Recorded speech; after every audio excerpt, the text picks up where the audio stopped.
Bismillahirrahmanirrahim. Assalamualaikum warahmatullahi wabarakatuh. Innalhamdulillah nahmaduhu wa nasta'inuhu wa nastaghfiruh wa na'udzu billahi min syururi anfusina wa min sayyiati a'malina. May yahdihillahu fala mudhillalah wa may yudhlil fala hadiyalah. Asyhadu an la ilaha illallah wahdahu la syarikalah wa asyhadu anna Muhammadan abduhu wa rasuluh alladzi la nabiyya ba'da. Yang kami hormati pimpinan FKIP UAD, dalam hal ini hadir bersama kita Bapak Dr. Dodi Hartanto MPD selaku Wakil Dekan FKIP. Yang kami hormati Profesor Dr. Kokom Komalasari MPD, pembicara kita pada seminar kali ini. Ini guru kami di Universitas Pendidikan Indonesia, ya. Kemudian terima kasih Prof sudah berkenan untuk membersamai kami di pagi hari ini. Kemudian Bapak Ibu dosen di lingkungan program studi PPKN UAD, para pimpinan dan pengurus HMPS PPKN UAD, kemudian para tamu undangan, pimpinan Ormawa di lingkungan FKIP, baik organisasi kemahasiswaan maupun organisasi otonom Muhammadiyah, para peserta, Bapak Ibu guru, alumni dan para mahasiswa yang tadi disampaikan menyebar ya dari Sabang sampai Merauke, alhamdulillah. Dan tidak lupa juga para panitia yang berbahagia. Puji syukur kehadirat Allah Subhanahu wa taala. Pada pagi hari ini kita diperkenankan untuk berkumpul, bersilaturahim, berdiskusi ya, berbagi pengetahuan, berbagi pengalaman, berbagi keterampilan dalam webinar nasional media pembelajaran, khususnya untuk media pembelajaran PPKN. Saya sebenarnya ingin di bagian kedua gitu ya, biar menimba ilmu dulu dari Prof. Kokom. Saya kan hanya mengikuti saja, niatnya begitu. bagian mengikuti saja.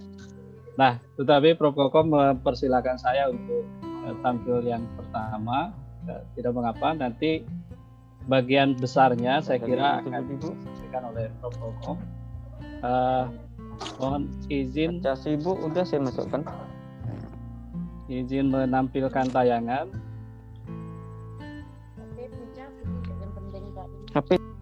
Nah, Bapak Ibu para peserta semuanya, ini yang kami ambil tentang inovasi media pembelajaran PPKN di masa pandemi COVID-19. Jadi saya hanya akan mengambil satu bagian saja, bagaimana inovasi media pembelajaran PPKN di masa pandemi COVID-19 ini. Dan mudah-mudahan nanti bagian besar tentang bagaimana inovasi dan bagaimana media pembelajaran dalam pembelajaran PPKN itu nanti diuraikan lebih lanjut oleh Profesor Kokom. Ada 3 bagian yang akan kami sampaikan pada kesempatan kali ini. Yang pertama pengantar, kemudian yang kedua mengapa kita perlu inovasi media pembelajaran PPKN, dan yang ketiga ini salah satu inovasi menurut kami adalah podcast untuk pembelajaran PPKN. Bapak Ibu hadirin peserta webinar nasional, kita memaklumi bersama dan merasakan bersama, saya kira ya, sejak 16 Maret 2020 pemerintah mengeluarkan kebijakan agar sekolah-sekolah meminta siswanya untuk belajar di rumah. Hal ini sebagai respons gitu ya atas wabah COVID-19 yang melanda bangsa kita dan tentunya bangsa-bangsa lain di seluruh dunia ini. Kita begitu COVID melanda itu kan disadarkan, ya. Disadarkan kembali tentang proses-proses pendidikan yang selama ini dijalankan.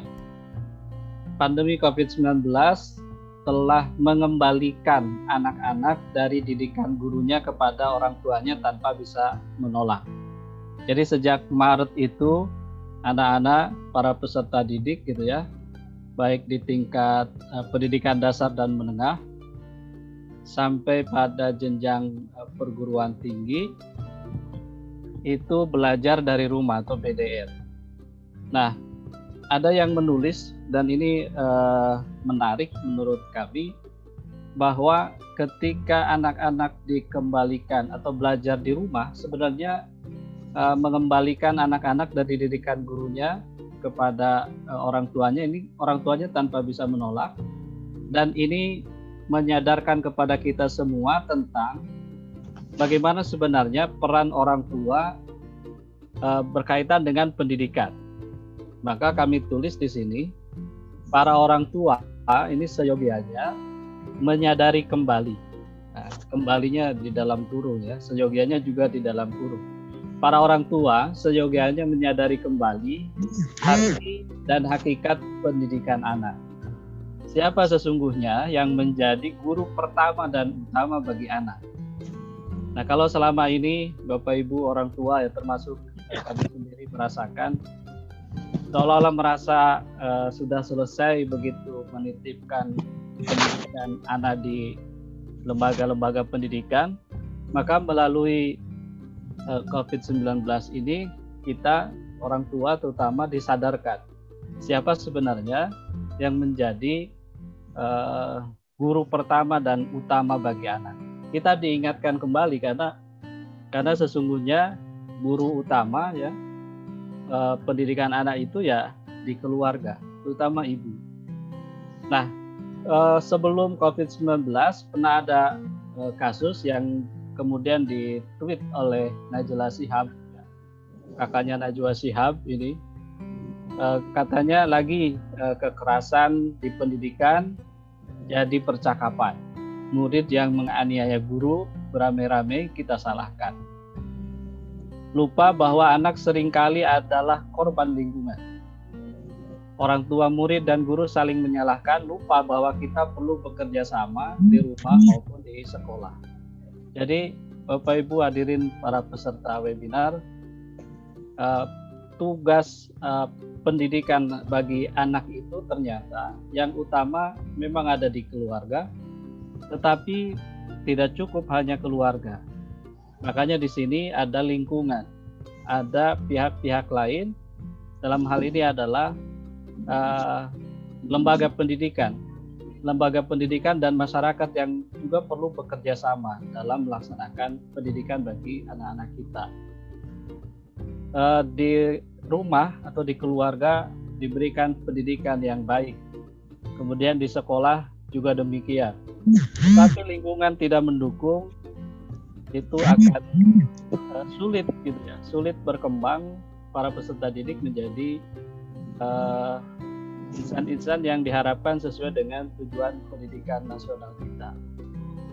Jadi apa yang ditweet oleh Najwa Shihab ini meneguhkan peran dari orang tua, kemudian lingkungan dalam hal ini masyarakat, dan lembaga pendidikan yang sama-sama memiliki tanggung jawab yang besar dalam melaksanakan pendidikan kepada anak-anak kita. Ini dalam kondisi normal seperti ini. Jadi dalam kondisi normal, dalam keadaan proses pembelajaran dilaksanakan secara tatap muka, jadi kondisi normalnya semua lembaga, semua pihak, semua peranata ini memiliki tanggung jawab yang besar. Tetapi setelah COVID-19, di mana anak-anak ada di rumah, gitu ya, maka yang memiliki porsi besar adalah orang tua di rumah. Gitu, orang tua di rumah. Sekalipun demikian, tentu Bapak Ibu guru juga tidak tinggal diam. Kami merasakan sendiri bagaimana kita mempersiapkan proses-proses pembelajaran agar proses pembelajaran itu tetap dapat berjalan sekalipun dengan cara yang berbeda. Bapak Ibu hadirin peserta webinar, sekolah dengan kebijakan pemerintah itu kemudian menerapkan metode pembelajaran jarak jauh atau pembelajaran daring, ya. Pendidik, nah kami kutip di sini, pendidik seolah dipaksa, dipaksanya pakai tanda kutip ya, seolah kita tuh dipaksa beralih dari proses pembelajaran tatap muka atau PTM ke belajar dari rumah atau BDR atau pembelajaran daring. Karena barangkali banyak dari Bapak Ibu guru, Bapak Ibu dosen belum benar-benar menyiapkan pembelajaran secara daring atau pembelajaran jarak jauh. Tetapi dengan kebijakan itu akhirnya kita dipaksa. Jadi ada semacam akselerasi revolusi industri 4.0 yang sering didengung-dengungkan sebelumnya. Ya, di seminar-seminar kita sering mendengungkan bahwa kita memasuki dan harus siap dengan revolusi 4.0 dan masyarakat 5.0. Nah, tetapi kita tidak secara benar-benar menyiapkan itu. Melalui COVID-19 ini kemudian kita betul-betul dipaksa harus mengakselerasi revolusi industri 4.0 itu. Makanya terjadilah di sini ada kegagapan terhadap pembelajaran daring. Kegagapan pembelajaran daring ini telah menyebabkan pembelajaran daring dimaknai sebagai pemberian materi dan tugas daring sebanyak-banyaknya. Ya. Di awal-awal bulan Maret itu, ya, di semester kalau di kampus semester genap 2019-2020 gitu ya. Kalau di WADE sendiri, Prof.Kokom ini ketika diputuskan untuk belajar dari rumah, perkuliahan semester genap itu baru berjalan 2 pertemuan. Baru 2 pertemuan, kemudian ya itu dipaksa kita harus melaksanakan pembelajaran secara daring. Bagi Bapak Ibu dosen yang sudah terbiasa, itu tidak jadi masalah. Tetapi bagi yang belum terbiasa dan belum menyiapkan pembelajaran daring, ini yang kemudian menjadi masalah. Akhirnya kegagapan itu melahirkan pemaknaan atau praktek pembelajaran daring sebagai pemberian materi dan tugas daring sebanyak-banyaknya. Yang penting sudah menyerahkan bahan materi, dianggap sudah melaksanakan proses pembelajaran secara daring. Ya, teman-teman mahasiswa, berikut dikirimkan materi untuk hari ini. Silakan dipelajari. Begitu ya. Nah, setelah dipelajari, kerjakan tugas sekian. Dikumpulkan melalui email misalkan atau melalui grup WA dan sebagainya. Itu di perguruan tinggi. Nah, bagaimana di sekolah? Sekolah juga demikian. Di awal-awal pembelajaran daring itu, kami juga merasakan memiliki anak kelas 2 waktu itu, kelas 2 SD. Itu tiba-tiba setiap hari selalu diberi tugas gitu ya dari Bapak Ibu guru. Ya.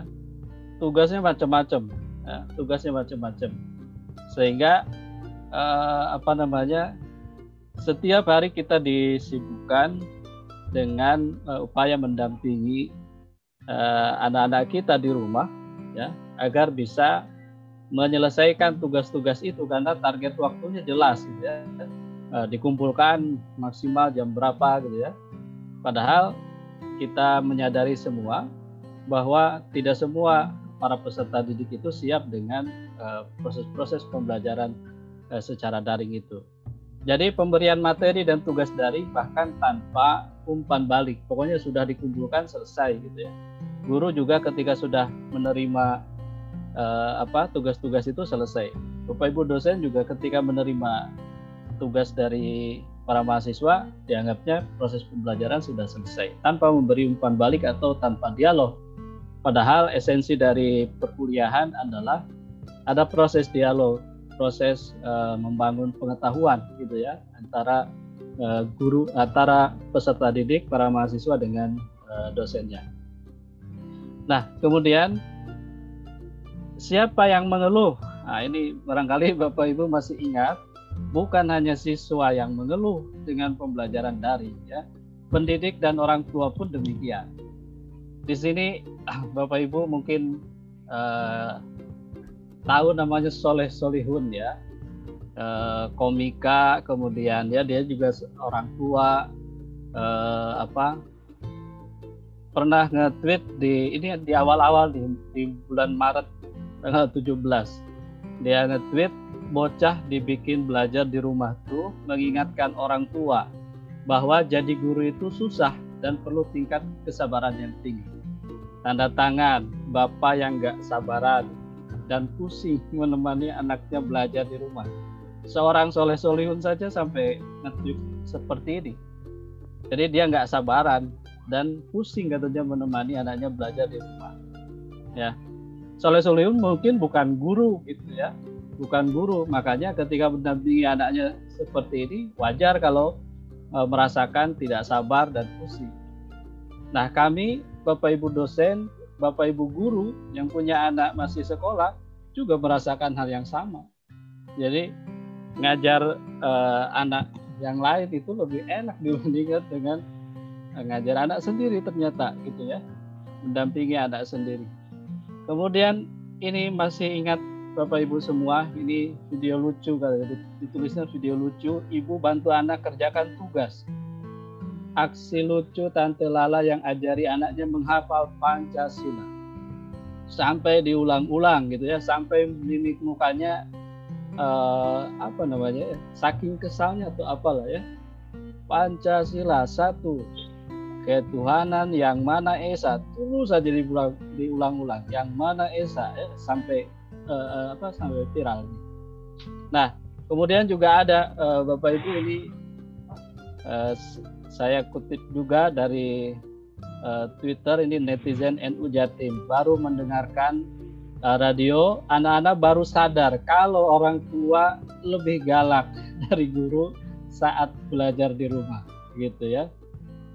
Anak-anak jadi kangen sekolah. Ini baru di bulan apa ini, anak-anak bulan Mei ya, anak-anak sudah kangen untuk sekolah. Kalau kayak gitu terus gunanya orang tua apa? Padahal disebut Rasul sebagai madrasatul ula ya. Tadi guru orang tua itu adalah madrasah yang pertama ya, sekolah yang pertama bagi anak-anaknya. Kemudian Bapak Ibu ini berjuang untuk tetap belajar. Barangkali nanti Bu Kokom juga akan menyampaikan bagaimana pengalaman-pengalaman para orang tua, siswa gitu ya, termasuk guru melaksanakan proses-proses pembelajaran selama masa pandemi ini. Berjuang mencari sinyal, kemudian disiasati karena tidak ada fasilitas media, handphone dan sebagainya. Madrasah Sanawiyah Negeri 7 Bantul lakukan home visit gitu ya. Home visit, langsung datang ke rumah-rumah, dikumpulkanlah para peserta didik yang ada di dekat rumah itu. Kemudian nah ini juga bagian dari perjuangan.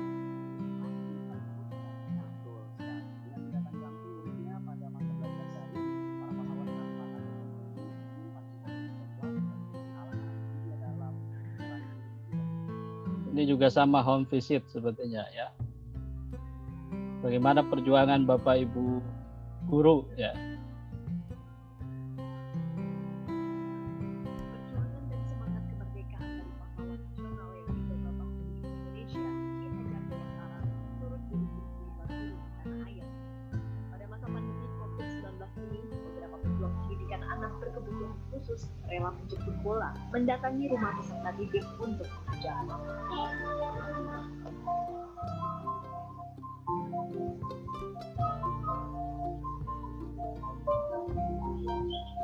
Seperti di Subang, Jawa Barat, Irna Susanti yang merupakan salah satu guru sekolah luar biasa negeri 1 Subang setiap hari menyambangi satu persatu muridnya di rumah. Hal ini ia lakukan. Nah, saya lewati Bapak Ibu, ini bagian dari perjuangan Bapak Ibu guru ya.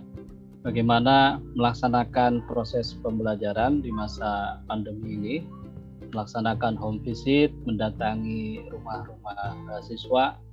Yang di tayangan barusan itu adalah mendatangi rumah siswa yang berkebutuhan khusus. Ya. Jadi anak-anak berkebutuhan khusus langsung didatangi oleh Bapak Ibu guru karena harus mendapatkan pendampingan yang lebih, gitu ya. Nah, Bapak Ibu dan para peserta webinar, ke depan ini mulai Januari 2021, pemerintah telah mengizinkan pembelajaran tatap muka, ya, PTM, dengan mengedepankan dua prinsip utama. Pertama, kesehatan dan keselamatan sebagai prioritas utama, dan yang kedua, tumbuh kembang peserta didik dan kondisi psikososial. Ini informasinya belum lama ya, baru kemarin tanggal 20 November disampaikan oleh Menteri Pendidikan dan Kebudayaan didampingi para menteri yang lainnya, ya, Menko PMK, Menteri Dalam Negeri, Menteri Agama, ya, dan dari Satgas COVID-19 pusat, gitu ya. Jadi insya Allah ini mudah-mudahan mulai Januari 2021 pemerintah telah mengizinkan untuk melaksanakan pembelajaran tatap muka, tentu dengan protokol kesehatan yang ketat, gitu ya. Karena yang dikedepankan adalah prinsip kesehatan dan keselamatan serta tumbuh kembang peserta didik dan kondisi psikososial dari para peserta didik. Pemerintah ini mengakui, Bapak Ibu semua, pemerintah mengakui bahwa semakin lama PTM tidak terjadi, ya, pembelajaran tatap muka tidak terjadi, semakin besar dampak negatif yang terjadi pada anak. Ya, jadi semakin besar dampak negatif yang terjadi pada anak ketika PTM tidak dilaksanakan.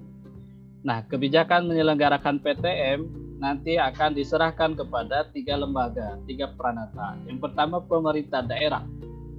Jadi pemerintah daerah, kemudian satuan pendidikan, sekolah, ya, termasuk kepala sekolah, dewan guru, komite, gitu ya, dan orang tua. Jadi kalau ketiga lembaga ini setuju untuk menyelenggarakan pendidikan tatap muka, maka PTM bisa dilaksanakan. Tetapi kalau salah satu saja tidak setuju, misalkan komponen orang tua belum menyetujui, maka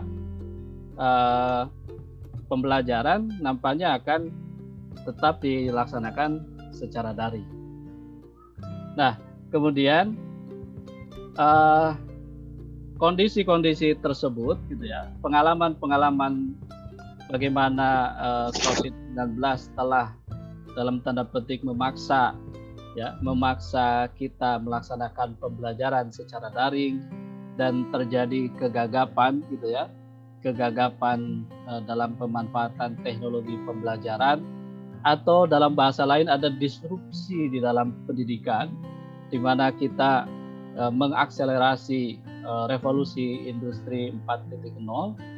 Kemudian bagaimana ke depan, gitu ya, bagaimana ke depan, apakah dengan tahun 2021 itu dengan pembelajaran tatap muka, pembelajaran daring ini otomatis dihentikan atau seperti apa?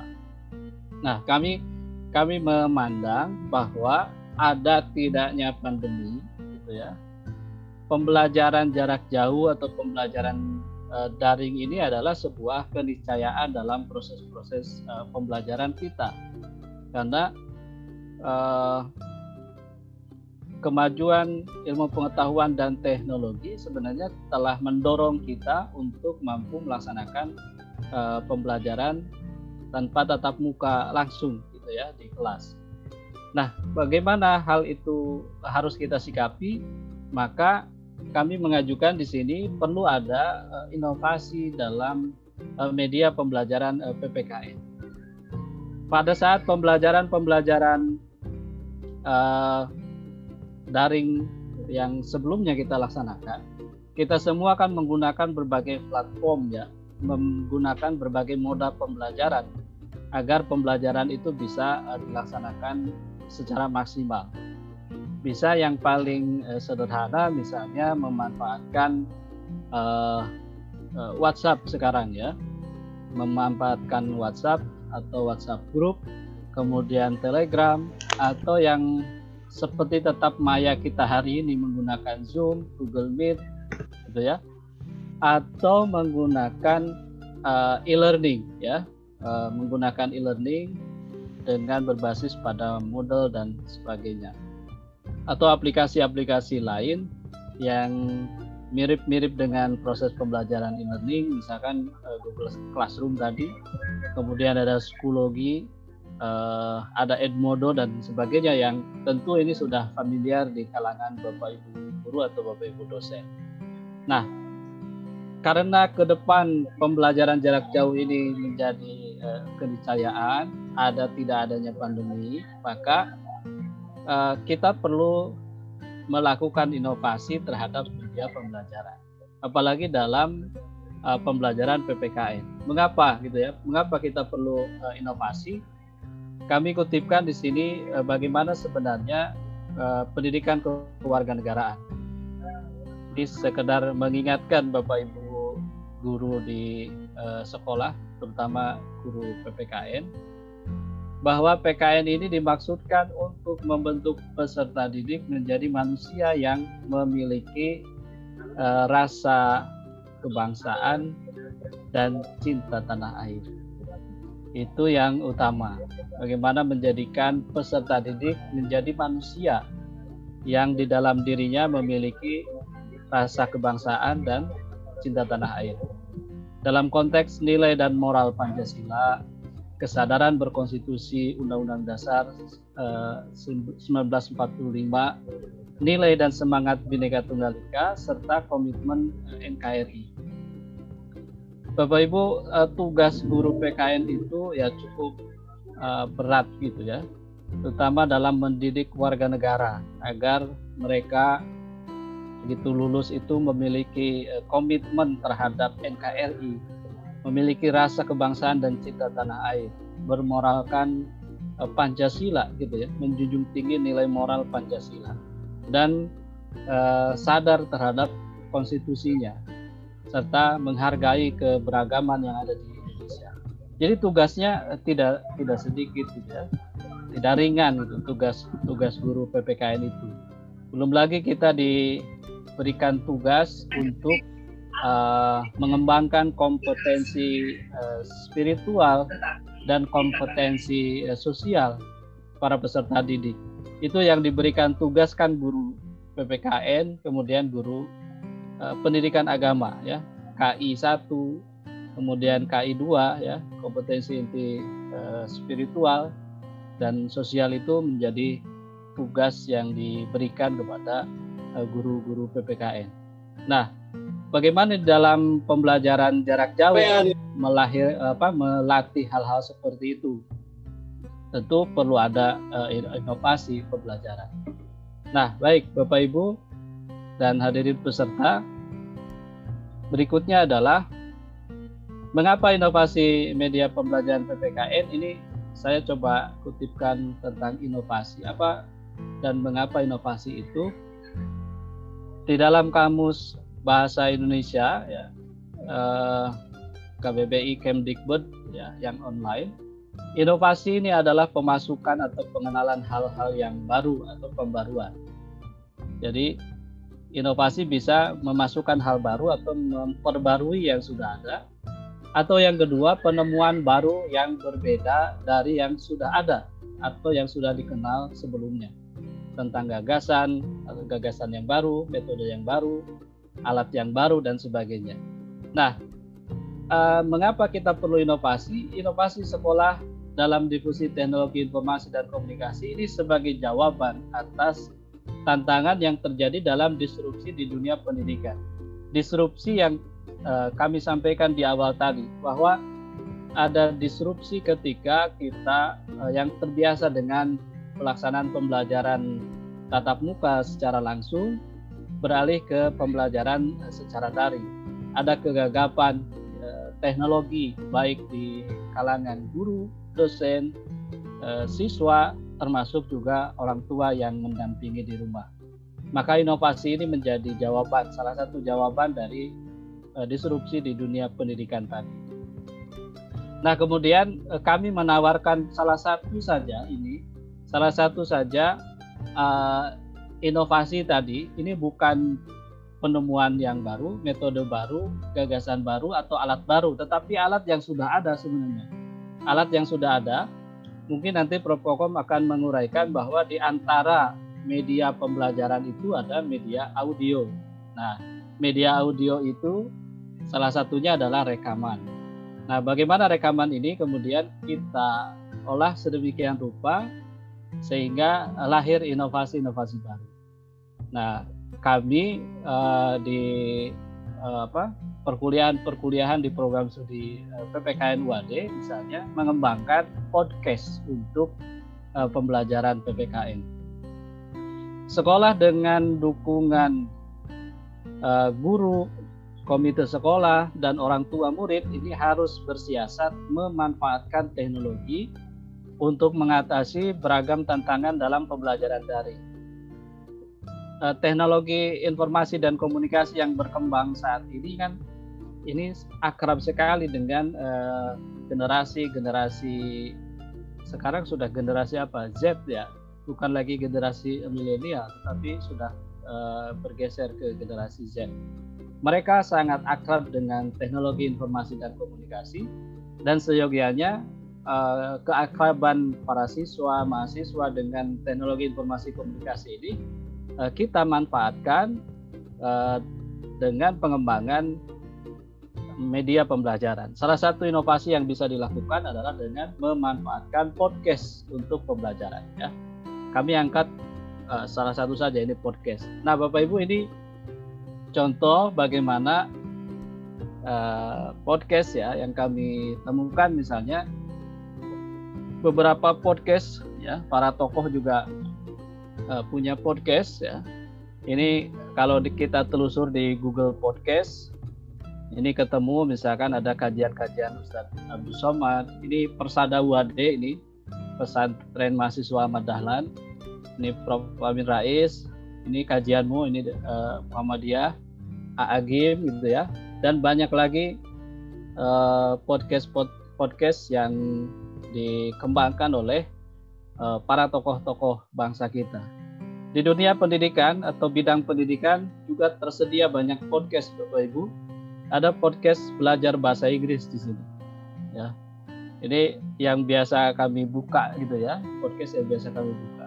Ini belajar bahasa Inggris, menganalisa, ini kebetulan namanya analisa, jadi dia buat podcast menganalisa. Pengen bahagia, ini cerita-cerita keluarga, bagaimana menemukan kebahagiaan. Ini Mary Riana, bagi teman-teman Bapak Ibu hadirin yang terbiasa menyimak motivasi-motivasi bisa di sini. Dan ini yang kami kembangkan ya, podcast Dik-Dik Bahagia Arif ini. Sekalian promosi ya. Ini Cikaracak podcast Dik-Dik Bahagia Arif. Nah, ini belum lama dikembangkan, jadi baru dikembangkan selama masa pandemi, dan isinya baru rekaman-rekaman proses-proses perkuliahan, rekaman materi atau rekaman proses perkuliahan yang dilaksanakan secara langsung.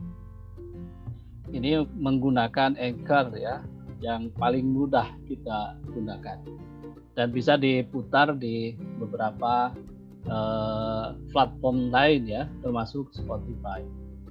Nah, apa sebenarnya podcast itu? Ya, podcast berasal dari istilah iPod dan broadcasting, merujuk pada pembuatannya atau syndication file audio ya, ataupun video dan mempublikasikannya melalui internet. Jadi podcast ini memanfaatkan internet ya. Podcast bisa dihadirkan pada website maupun portal dan RSS, Really Simple Syndication, yang mendukung file audio ya. Kemudian Really Simple Syndication itu satu sistem sindikasi yang memungkinkan pengguna untuk mendapatkan update konten terbaru dari sebuah website secara otomatis. Oke, itu tentang podcastnya. Ada 3 tiga jenis format podcast yang dapat Bapak Ibu kembangkan. Kalau kami tadi adalah jenis yang pertama, podcast yang audio podcast, podcast yang isinya audio. Format ini merupakan tipe podcast yang paling populer karena file audio dikompresi dalam format digital MP3 sehingga bisa diputar melalui semua perangkat pemutar audio yang mendukung format MP3. Nah, ini yang kami kembangkan juga baru audio podcast. Ada juga enhanced podcast ini. Tidak hanya menghasilkan suara, ya, tetapi juga menghasilkan gambar file audio yang berjalan. Nah, kemudian yang ketiga, ini podcast yang lebih lanjut gitu. Nah, ini podcast yang lebih lengkap. Video podcast adalah video podcast yang menghasilkan file video yang kebanyakan dalam format MP4. Ya. Nah, bagaimana ketiga jenis format podcast ini? Nah, kita lihat ini misalnya audio podcast yang saya coba kembangkan.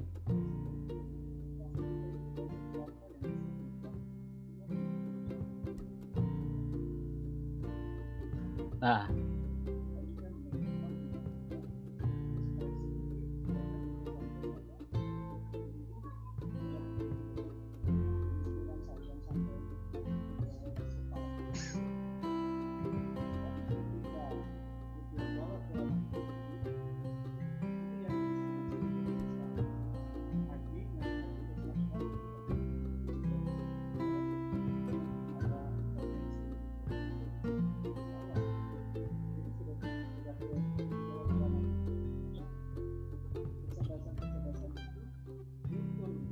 Nah, ini Bapak Ibu contoh audio podcast ya.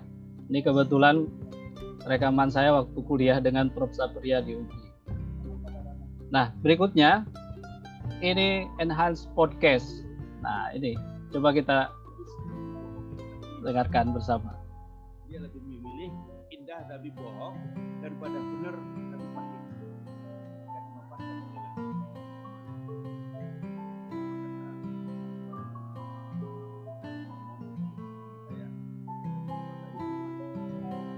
Marah kok kalau ada cerita aja. Ini ceritanya. Kamu perempuan yang kelima. Langsung marah dia, nggak ngomong-ngomong. Rusak suasana. Kalau udah banyak akal namanya bukan laki-laki. Marah ya.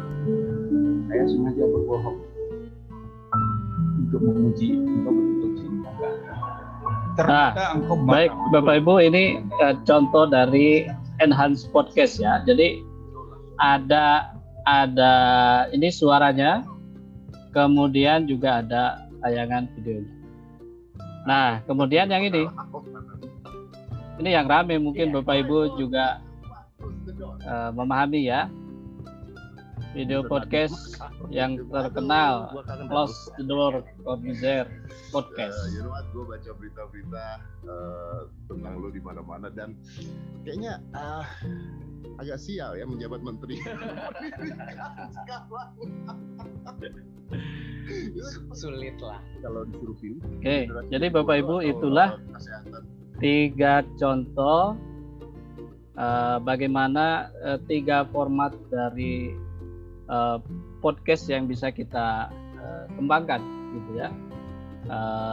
Audio podcast, enhanced podcast, dan video podcast. Bapak Ibu, kami juga melihat beberapa podcast PPKN, baik itu pembelajaran PPKN ataupun kuliah PKN di perguruan tinggi. Ada Bapak Ibu guru atau Bapak Ibu dosen yang sudah mengembangkan podcast ini, baik yang audio ataupun yang video. Video podcast biasanya disimpan di YouTube ya. Dan sudah banyak ini Bapak Ibu dosen yang mengembangkan ini dengan menggunakan video. Misalkan di UPI, guru kami Profesor Dasim itu juga mengembangkan video pembelajaran. Berbagai materi-materi, terutama materi mata kuliah umum Pancasila dan Kewarganegaraan, itu disimpan di channel YouTube-nya gitu ya, dan sangat menarik. Bukan hanya videonya yang menarik, tetapi juga uraiannya yang menarik, dan ini bisa kita tiru gitu ya, Bapak Ibu dosen, bisa kita tiru, Bapak Ibu guru bisa kita tiru untuk mengembangkan video podcast ini. Nah, kemudian ini yang kami sampaikan tadi, Bapak Ibu. Jadi ada beberapa podcast yang sudah dikembangkan oleh Bapak Ibu guru PPKN atau Bapak Ibu dosen PPKN, termasuk juga para mahasiswa PPKN. Saya coba searching di sini kata kuncinya PPKN, kemudian ketemulah ini PPKN UAD ya. Kami kembangkan juga ada podcast PPKN UAD namanya Karsa Warga. Ya, ada yang mengembangkan PPKN Asik ya, PPKN Asik.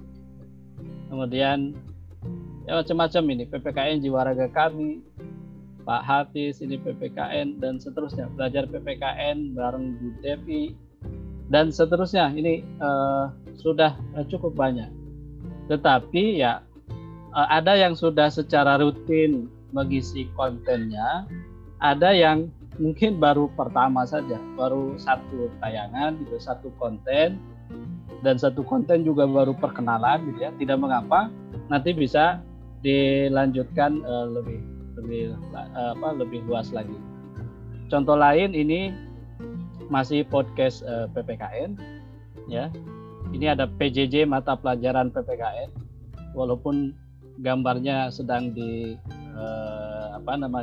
lapangan bulu tangkis mungkin ya, dan macam-macam podcast yang isinya adalah berkaitan dengan PPKN. Termasuk ini Bapak Ibu, ini ada tugas PPKN ya, tugas PPKN kelas 9 MIPA 3 ya. Jadi mungkin gurunya meminta siswa untuk membuat podcast ya. Kemudian berikutnya adalah ini juga masih ada kelas 10 MIPA, kemudian ini yang personal ya. Nah, ini Tanah Air Kita Bukan Tuhan, ini kebetulan mahasiswa kami ini diberikan tugas membaca satu artikel, kemudian menceritakan artikel itu menjadi podcast. Judulnya Tanah Air Kita Bukan Tuhan. Nah, Bapak Ibu mungkin ada yang bertanya, podcast itu kan didengar, gitu ya, hanya didengar saja. Apalagi yang dipilihnya adalah audio podcast, kan hanya didengar saja. Confucius misalnya menyebut apa yang saya dengar ya saya lupa gitu ya. Apa yang didengar itu akan lupa. Berbeda dengan apa yang dilihat atau dengan apa yang dikerjakan. Nah, bagaimana menyiasati itu ya agar tidak hanya didengar kemudian lupa, makanya dibuat podcast ini agar bisa didengar terus-menerus sehingga tidak lupa gitu ya. Tidak hanya sekilas, begitu di kelas kan mungkin hanya sekilas dan karenanya menjadi lupa. Begitu dimediakan, bisa diputar berulang-ulang, maka materi-materi atau obrolan di podcast itu bisa kita cerna maknanya. Nah, kami mengajukan podcast ini, mengapa? Ini ada beberapa alasannya. Mengapa harus podcast? Ya, salah satunya melampaui batas ruang dan waktu. Ya, podcast diciptakan untuk dapat diunduh dan disimpan dalam perangkat komputer maupun mobile. Pemanfaatannya pun dapat didengarkan kapan saja dan di mana saja. Ya, saya sendiri biasa mendengarkan podcast saya itu atau podcast yang lain. Misalkan menggunakan Google Podcast, menggunakan Anchor tadi, kemudian menggunakan Spotify gitu ya. Didengarkan di mana saja itu bisa. YouTube juga termasuk ya, video podcast juga bisa didengarkan kapan dan di mana saja. Dan ini memungkinkan penggunanya bisa bersamaan dengan melakukan aktivitas yang lain gitu ya. Sambil mendengarkan podcast, sambil mengerjakan tugas-tugas yang lain. Kemudian mengatasi keterbatasan pengalaman. Jika sebuah objek yang diinginkan tidak dapat ditemukan atau dialami secara langsung, maka objek sumber belajar dapat dihadirkan. Misalnya tentang kebudayaan di luar daerah, musik, bunyi-bunyian atau suara, dan lain-lain itu bisa dihadirkan di podcast. Apalagi yang video podcast gitu ya, itu sangat menarik. Kemudian yang ketiga merupakan media pembelajaran yang efektif dan efisien. Efektif karena dapat digunakan sebagai media pembelajaran yang variatif, perangkat pemutarnya sederhana dan mudah ditemukan, didengarkan di mana saja, kapan saja, bahkan bagi Bapak Ibu hadirin peserta yang multitasking ini serba bisa, dapat mendengarkan sambil melakukan aktivitas atau pekerjaan rumah yang lainnya. Jadi tidak harus secara serius mendengarkan podcast, tapi kita bisa sambil melakukan aktivitas-aktivitas yang lainnya. Efisien karena praktis dan ramah bandwidth ya Bapak Ibu, jadi tidak terlalu banyak memakan kuota ya. Putar di Spotify kan gratis itu ya, kita gunakan, apalagi kita gunakan Spotify gratis ya, itu gratis. Google Podcast juga gratis. Berukuran kecil ya, sehingga meringankan proses pemutaran secara streaming langsung ataupun diunduh ya, di download itu juga mudah gitu ya, mudah kita manfaatkan. Kemudian agar lebih menarik Bapak Ibu guru, Bapak Ibu dosen dalam membuat podcast, maka yang pertama adalah pilihlah konten-konten yang berbobot sesuai dengan kebutuhannya tentu saja Bapak Ibu. Kalau misalkan podcast itu kita buat untuk pembelajaran, ya tentu materi-materi pembelajaran ya, materi-materi pembelajaran, kontennya konten yang berbobot. Kemudian koneksi otentik antara pembawa acara dengan pendengar. Jadi ini tantangannya ini Bapak Ibu, apalagi yang mengambil audio podcast. Tantangannya adalah kita itu merekam sendiri, misalkan merekam sendiri materi-materi pembelajaran PPKN, tetapi rekaman kita itu ditujukan kepada para pendengar yang luas, dan bagaimana menghadirkan para pendengar itu ada koneksi dengan kita. Ini tantangannya. Jangan sampai hanya satu arah gitu ya, tetapi kita seolah-olah sedang berdiskusi, sedang berdialog dengan audiens kita. Makanya banyak yang kemudian menyiasati, daripada harus sendiri, ngomong sendiri, rekam sendiri, maka diundanglah gitu ya teman untuk menyusun podcast itu. 2 orang dipandu dengan cara dialog gitu ya. Tanya jawab, itu akan lebih menarik gitu ya. Kemudian yang berikutnya adalah konten yang berkelanjutan. Nah, kami temukan misalkan di podcast PPKN yang tadi ditayangkan, 3 slide tadi, itu belum banyak yang secara berkelanjutan gitu ya. Misalkan baru 1 tayangan atau 1 konten, itu pun 1 konten karena tugas misalkan gitu ya, atau 2-3 konten. Nah, belum secara terus-menerus. Beda dengan Deddy Corbuzier tadi kan, setiap minggu dia mesti unggah konten baru gitu ya. Nah, Bapak Ibu guru itu bisa seperti itu. Kita itu bisa memosisikan diri sebagai influencer dalam menyampaikan pesan-pesan kewarganegaraan, pesan-pesan kebangsaan. Asal jangan jadi buzzer saja ya. Kalau jadi influencer silakan. Kalau buzzer, karena konotasinya kalau sudah buzzer itu negatif. Jadi Bapak Ibu boleh menjadi influencer yang memberikan pengaruh kepada para siswa, masyarakat luas tentang pesan-pesan kebangsaan, pesan-pesan kewarganegaraan, nilai moral, Pancasila dan sebagainya. Nah, idealnya podcast tidak terlalu lama Bapak Ibu ya. Yang kami kembangkan memang karena rekaman dari kuliah 1 jam misalkan, kemudian dibuat podcast. Nah, yang ideal tuh nggak terlalu lama ya, jangan terlalu lama. Karena kekuatan kita mendengar audio itu kan memang terbatas ya, konsentrasi kita maksudnya. Konsentrasi kita mendengarkan penjelasan di audio itu mungkin hanya 10-15 menit saja. Nah, saya temukan misalkan podcastnya Cak Nur. Cak Nur itu konsisten di antara 3 menit atau 7 menit, tapi isinya berbobot gitu ya. Bagaimana Bapak Ibu guru melahirkan konten podcast 3 atau 7 menit ya, semacam kuliah 7 menit tapi isinya berbobot semua gitu ya. Kalau kata Helmi Yahya, isinya daging semua gitu ya. Nah, tentu perlu latihan ya. Ada konten yang menarik, berbobot, berkelanjutan. Dan yang kedua ini tantangannya mengkoneksikan antara pembawa acara ya kita guru dengan pendengar. Pendengar itu bisa siswa, bisa masyarakat lain.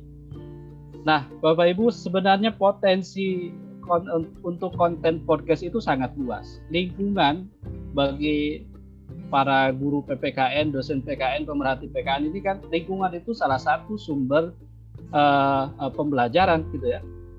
Salah satu sumber pembelajaran yang menarik. Potensi lingkungan fisik dan sosial sebagai sumber pembelajaran itu konten podcast. Nah, kami misalkan di Prodi itu mengembangkan salah satu tugas mahasiswa itu adalah silakan meliput lingkungan sekitar, mau apapun gitu ya. Misalnya ada organisasi Karang Taruna di lingkungan sekitar mahasiswa, silakan diliput, laporkan dalam bentuk podcast. Karena itu sumber konten podcast. Anak-anak belajar, minta tanggapan bagaimana anak-anak belajar secara daring di rumah, masukkan di podcast dan sebagainya ya. Lingkungan baik lingkungan fisik maupun lingkungan sosial. Atau ada tokoh masyarakat di lingkungan sekitar kita. Ya kita tanya-tanya berkaitan dengan kajian-kajian PPKN. Tentu bukan diminta untuk menjelaskan materi-materi PPKN ya, Bapak Ibu, tetapi diminta pengalaman-pengalaman mereka ya berkaitan dengan tema-tema tertentu. Gitu ya. Baik, Bapak Ibu dan hadirin peserta webinar, ini yang terakhir, tantangan bagi kita, bagi pendidik PPKN, COVID-19 telah mendorong perubahan pada setiap aspek kehidupan, termasuk pendidikan dan pembelajaran ya. Kalau gaya hidup sudah pasti berubah, kita katanya diminta untuk hidup pada tatanan dunia baru ya, tatanan tatanan new normal ya, normal baru. Kemana-mana kita harus terbiasa menggunakan masker, menjaga jarak, kemudian mencuci tangan dengan sabun pada air yang mengalir. Nah, termasuk juga dalam dunia pendidikan dan pembelajaran. Para pendidik perlu mengakrabi TIK. Ini mau tidak mau ya. Kalau yang generasi-generasi muda, pendidik muda, saya kira selalu akrab dengan TIK ini. Tetapi para generasi baby boomers yang tidak biasa akrab dengan TIK ini kan perlu penyesuaian sedemikian rupa ya. Kemudian perlu adanya digitalisasi daring gitu ya, dan melatih bagaimana pembelajaran mandiri, sebab mendengarkan podcast, melihat YouTube gitu ya, video-video lain tentang pembelajaran itu kan melatih bagaimana para siswa belajar secara mandiri, dan itu harus ditumbuhkan. Kemudian di era digitalisasi, guru PKN perlu menyusun konten-konten yang dapat membangun karakter akhlak mulia. Jadi kita tidak lepas dari misi pembelajaran PPKN-nya. Bukan sebaliknya, ya. Bukan sebaliknya, jangan menjadi seperti YouTuber yang malah menyusun materi-materi itu konten-konten yang justru merendahkan akhlak mulia dan dapat diakses secara mudah. Ada atau tidak ada pandemi, seperti kami sampaikan di awal, podcast adalah salah satu media pembelajaran jarak jauh yang seharusnya disiapkan dengan baik. Baik podcast atau video pembelajaran ataupun yang lainnya harus kita siapkan dengan baik, ada atau tidak ada pandemi. Melalui podcast, guru bisa mengajak para siswa untuk membangun kreativitas dan penalaran. Bahkan mengajak siswanya menjadi podcaster dengan mengisi konten podcast. Bapak Ibu guru, ini tantangan, ajak siswanya nanti di Januari 2021 atau sekarang dalam masa pembelajaran daring, mengajak siswanya mengisi konten podcast kita, ya, dialog atau diskusi dengan siswa kita. Bisa pula ada kelompok podcaster dibuat di sekolah sebagai sebuah ekstrakurikuler layaknya studio radio ya. Di beberapa sekolah, beberapa kampus sekarang sudah ada studio-studio podcast khusus ya yang menarik. Kemudian kelincahan sekolah dalam memanfaatkan teknologi digital dan mengembangkan aset digitalnya adalah gambaran sekolah di masa depan. Jadi ke depan sekolah itu ya harus akrab dengan teknologi digital, teknologi informasi dan komunikasi. Bapak Ibu, demikian yang dapat kami sampaikan. Di sini ada pesan menarik dan ini juga pernah kami sampaikan di webinar sebelumnya. Ada kata-kata mutiara yang cukup menarik bagi kita, terutama Bapak Ibu dosen guru.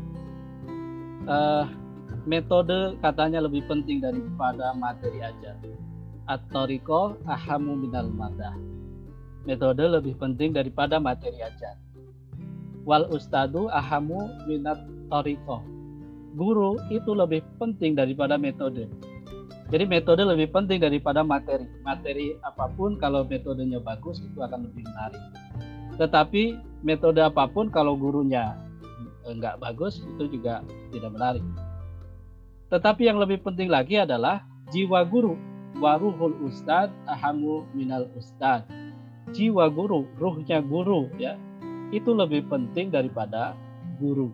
Jadi Bapak Ibu guru semua, Bapak Ibu dosen, apapun metodenya, apapun materi ajarnya, apapun media pembelajaran yang kita kembangkan, kalau dalam diri kita tidak ada ruh, tidak ada jiwa guru, tidak ada jiwa pendidik, akan sangat sulit kita bisa berperan sebagai pendidik yang maksimal kepada para siswa peserta didik kita. Maka teruslah untuk mengasah jiwa guru kita semua. Saya kira itu. Terima kasih. Assalamualaikum warahmatullahi wabarakatuh.